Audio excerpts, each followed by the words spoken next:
Hello bachcho, let's read this question. The question says let A and B be two unit vectors such that A dot B is equal to 0 for some x and y belonging to R. Let T vector is equal to x into A vector plus y into B vector plus A vector cross B vector. If magnitude of C vector is equal to 2 and the vector C vector is inclined at the same angle alpha to both A and B, then the value of 8 cos square alpha is। तो इस question के लिए हम की concept क्या use करेंगे, हमारा की कंसेप्ट क्या होने वाला है वो देखते हैं पहले। तो देखो, अब यहाँ पे हमारा क्वेश्चन क्या बोल रहा है, ए और बी यूनिट वेक्टर है। जैसे कि A dot B is equal to zero दे रखा है। जब भी हमारा A dot B equal to zero होगा, मतलब कि हमारा जो ए वेक्टर है परपेंडिकुलर होगा बी वेक्टर के। एक चीज़ तो ये हो गई। अब जैसे कि हमें कोई भी मान लो, हमें दे रखा है A vector is equal to alpha B vector plus lambda C vector, कोई भी ऐसे वेक्टर इक्वेशन दे रखी है। तो हम यहाँ पे क्या कर सकते हैं, किसी भी वेक्टर से यहाँ पे डॉट ले सकते हैं और किसी भी वेक्टर से यहाँ पे हम क्रॉस कर सकते हैं। ओके, तो क्रॉस डॉट लेंगे, लेट से हम यहाँ पे डॉट लेते हैं ए वेक्टर के साथ। तो यहाँ पे क्या बनेगा, A vector dot A vector is equal to alpha B vector dot A vector plus lambda C vector dot A vector. अब ऐसे अगर क्रॉस करेंगे तो क्रॉस के लिए भी ऐसे ही हो जाएगा। तो इन कंसेप्ट को हम यूज़ करके इस क्वेश्चन को हम सॉल्व करेंगे। और यहाँ पे एक चीज़ और देखें, जो हमारा ए डॉट बी होता है ये क्या होता है, ये होता है magnitude of A vector into magnitude of B vector into cos theta. ये थीटा क्या होगा, इन दोनों के बीच का एंगल होगा हमारा। तो अब जब इस क्वेश्चन को हम सॉल्व करेंगे तो हम यहाँ पे क्वेश्चन में क्या इक्वेशन दे रखी है, यहाँ पे हमारी C vector is equal to X into A vector plus Y into B vector plus A vector cross B vector. अब देखो हम यहाँ पे क्या करेंगे, dot with dot with A vector.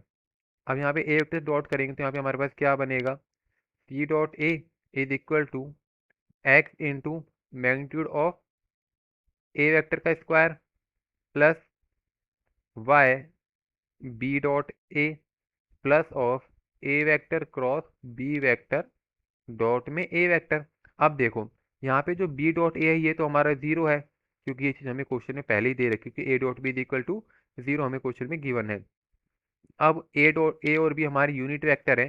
तो अगर यूनिट वेक्टर है तो हम यहाँ से क्या कह सकते हैं, जो मैग्नीट्यूड ऑफ ए वेक्टर होगा वो वन होगा और मैग्नीट्यूड ऑफ बी वेक्टर होगा वो भी वन होगा, क्योंकि यूनिट वेक्टर है तो इस वजह से ये होगा। और ये जीरो हमें क्वेश्चन में दे रखा है।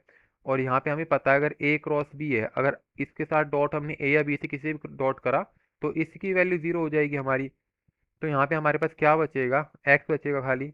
और यहाँ पे आ जाएगा सी डॉट ए।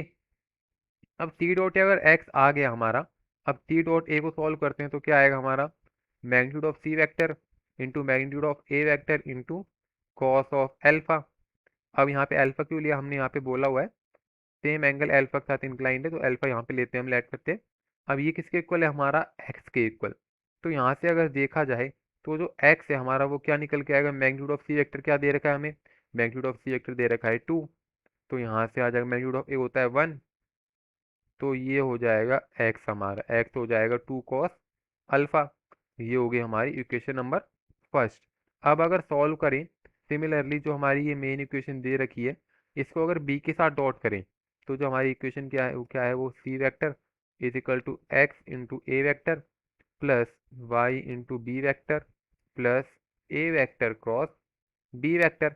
अब यहाँ से अगर हम इसको डॉट विद बी वेक्टर करते हैं तो यहाँ से क्या होगा, यहाँ हमारे पास आएगा सी डॉट बी।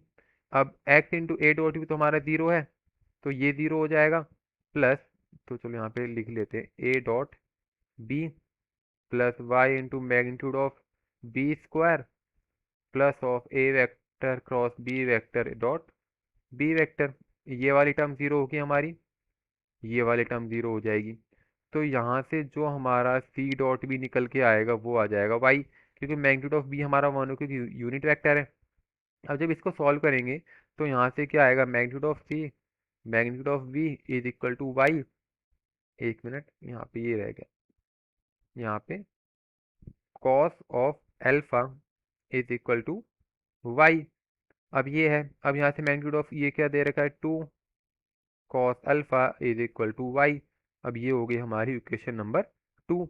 अब यहाँ से हम क्या देख सकते हैं, 1 और 2 से जो x है वो y के इक्वल है, और y क्या है हमारा 2 cos अल्फा। अब हमें क्या पता है, यहाँ से हम क्या देखते हैं, अगर यहाँ पे मैग्नीट्यूड लें a vector cross of b vector है वो आएगा 1, क्योंकि यूनिट वेक्टर है। अब यहाँ से देखो, अब c dot C is equal to क्या हो जाएगा हमारा X square plus Y square plus 1 square. अब इसको जब सॉल्व करेंगे, सी डॉट सी क्या होता है हमारा मैग्नीट्यूड ऑफ सी स्क्वायर, तो ये हो जाएगा 2 × 2 4। अब यहाँ से एक्स स्क्वायर है, तो X square plus of Y square plus of 1 square.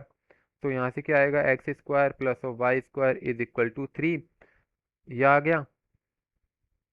अब यहाँ से अगर पहली और दूसरी इक्वेशन को हम यूज़ करें, क्या है यहाँ पे देखो, पहली और दूसरी इक्वेशन में एक्स और वाई की वैल्यू है हमारे पास, तो जब इनकी वैल्यू हम पुट करेंगे तो हमारे पास क्या आएगा, एक्स की वैल्यू क्या थी 2 cos alpha to the whole square. अब ये क्या है 2 cos अल्फा, इसका भी whole square is equal to 3। तो जब इनको सॉल्व करेंगे तो क्या आएगा 4 cos square alpha plus 4 cos square alpha is equal to 3। तो ये क्या हो गया 8 ऑफ cos square alpha is equal to 3, जो हमें फाइंड करना था वो आ चुका है। तो ये हो जाएगा हमारे क्वेश्चन का आंसर। तो यहाँ से जो 8 cos स्क्वायर अल्फा की वैल्यू हो जाएगी वो 3। तो 3 is answer for this question. I hope you understood well, best of luck.